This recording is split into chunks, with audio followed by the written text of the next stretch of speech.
भदोही जनपद में ज्ञानपुर स्थित समाजवादी पार्टी कार्यालय पे हुआ है। मैं इस आगमन के क्रम में सबसे पहले मैं आभार व्यक्त करना चाहता हूँ उत्तर प्रदेश के सबसे लोकप्रिय नेता, समाजवादी पार्टी के पूर्व राष्ट्रीय अध्यक्ष, के वर्तमान राष्ट्रीय अध्यक्ष और पूर्व उत्तर प्रदेश के मुख्यमंत्री आदरणीय अखिलेश यादव जी का, और पश्चिम बंगाल की मुख्यमंत्री तृणमूल कांग्रेस की राष्ट्रीय चेयरपर्सन आदरणीय ममता बनर्जी का, कांग्रेस पार्टी के मल्लिकार्जुन खड़गे जी साहब का, कि उन्होंने ये भदोही की सीट तृणमूल कांग्रेस को इंडिया गठबंधन के तहत दी है।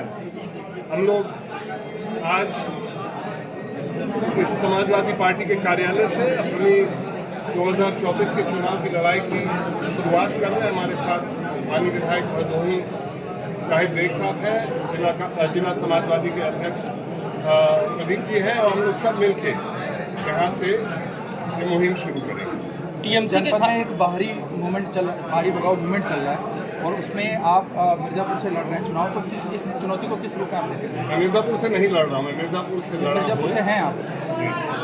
रहने वाला बनारस का हूँ। भदोही भी बनारस का जिले का हिस्सा रहा, और समाजवादी पार्टी इंडिया गठबंधन भी एक बाहरी को भगाना चाह रही है। बनारस में भी एक बाहरी आए हैं, उनको भी भगा देंगे तो मुझे लगता है कि देश और प्रदेश की हालात सुधर जाएगी। हम लोग का पहला लक्ष्य यह है कि देश में एक बार फिर एक समाजवादी विचार का, एक जो इस देश की जो धर्मनिरपेक्ष पंथ निरपेक्ष विचारधारा की सरकार एक बार फिर इस देश में बने, जो इस देश का एक एक व्यक्ति, एक एक समुदाय, एक एक वर्ग, एक एक तबके की विकास के लिए सोचे, दिन रात उनका काम करे और दिन रात इस देश के उत्थान के लिए सोचे।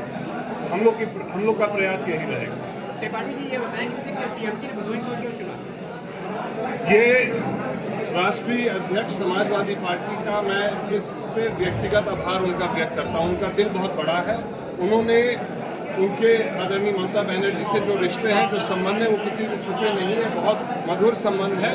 उन्होंने अपनी सबसे मजबूत सीट, जो इस बनारस और मिर्ज़ापुर संभाग के अंदर जो सबसे मजबूत सीट है, वो अगर तृणमूल कांग्रेस के लिए और मेरे लिए छोड़ी है, तो वो खुद में दिखाता है कि उनका कितना हम लोगों में भरोसा है कि हम लोग एक अच्छी लड़ाई लड़ेंगे, और हम लोग के यहाँ लड़ने से, इस भदोही सांसदीय क्षेत्र से लड़ने से समाजवादी पार्टी और इंडिया गठबंधन को अन्य सीट पे भी हम लोग फायदा पहुँचाने। लोकसभा में समाजवादी पार्टी का भी खाता नहीं खुला, आप टीएमसी से आए हुए हैं, तो कितनी चुनौती आप इसको देखेंगे? लोकसभा में कहाँ पे खाता नहीं खुला?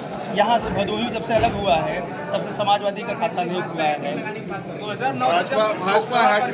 भाजपा हो सकता है हैट्रिक में प्रत्याशी बदलने की बात कर रही हो, उनका हैट्रिक लगे ना लगे वो तो स्पष्ट हो जाएगा चुनाव और मतगणना के बाद। जहां तक ये सवाल है कि यहाँ से समाजवादी पार्टी का खाता नहीं खुला है, पिछली बार समाजवादी पार्टी ने 2022 के चुनाव में भारतीय जनता पार्टी से ज़्यादा वोट पाया है इस लोकसभा क्षेत्र में, और उसी बढ़त को लेके हम लोग अब मैदान में उतरे हैं। इस बार आप देखिएगा कि भारतीय जनता पार्टी का परिणाम इस क्षेत्र से खराब आने वाला है, क्योंकि 10 साल से उन्होंने भदोही जनपद के लिए और भदोही सांसदीय क्षेत्र के लिए कोई ऐसा काम नहीं किया है जिसके बूते वो जनता के बीच में, समाज के बीच में जाके वोट मांग सके। मुहिम में आपका मुहिम क्या रहेगा? पहला मुहिम क्या होगा? भदोही में पहला मुहिम आपका क्या रहेगा? हम लोगों को जाके, समाजवादी पार्टी की एक बहुत बड़ी ताकत है इस लोकसभा क्षेत्र में, कांग्रेस के साथियों की भी एक ताकत क्या रहेगी? हम लोग उस पूरी ताकत को समेट के निकलेंगे। हम लोग जन जन से जाके, जन जन को इस मुहिम से, कि हम लोग इस देश की व्यवस्था बदलने के लिए निकले हैं, इस देश की व्यवस्था में सुधार लाने के लिए निकले हैं, उस मुहिम से भदोही जनपद, भदोही सांसदीय क्षेत्र जो हंडिया और प्रतापपुर के 2 विधानसभा इलाहाबाद जिले के हैं, उन सब को लेके इस मुहिम में हम लोग आगे बढ़ेंगे। यदि जीत पर आप आते हैं तो किन मुद्दों पर आप ज़्यादा फोकस करेंगे भदोही में? कई मुद्दे हैं। मुद्दे अगर आप शुरू करिएगा ग्राम पंचायत स्तर से मुद्दे से लेके जिले स्तर और लोकसभा स्तर के मुद्दे हैं। एक एक मुद्दा हम लोग के लिए महत्वपूर्ण होगा। हम लोग को जनता को ये भरोसा दिलाना है कि उनके हर एक ज़रूरत के लिए हम ही लोग लड़ने को तैयार है, और मुझे लगता है कि 80% जनता इस बात से सहमत होगी।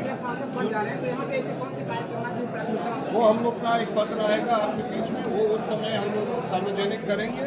आज हम लोगों को अपने संगठन दोनों जो भारतीय राष्ट्रीय कांग्रेस है और जो समाजवादी पार्टी है, उन दोनों संगठन को इकट्ठा करके हम लोग अपनी चुनाव की इस लड़ाई को आगे टीएमसी के सिंबल से आप चुनाव लड़ेंगे, तो अभी तक सिंबल यहाँ ज़्यादा नहीं लोग जानते हैं ग्रामीण में, तो इसको आप किस तरीके से पहुँचाएंगे कि ताकि एक चुनौती है और उस चुनौती पे हम लोग सब लोग समाजवादी पार्टी जैसी एक मजबूत संगठन हम लोग को मिली है और निश्चित रूप से अगर पार्टी का नेतृत्व राष्ट्रीय अध्यक्ष जी अगर चाहेंगे और ममता बनर्जी चाहेंगे कि यहाँ पे तृणमूल का सिंबल हो, तो मुझे पूरा भरोसा है, पूरा विश्वास है कि समाजवादी पार्टी के कार्यकर्ता उस चुनाव निशान को जन जन तक पहुँचाने का काम करेंगे। यूनिवर्सिटी जनपद का बड़ा मुद्दा रहा है और अब तक जो अब हम लोग चुनावी घोषणा से सावधान रहना चाहते हैं और हम लोग चुनाव के समय घोषणाओं से और सतर्क कराना चाहते हैं जनता को।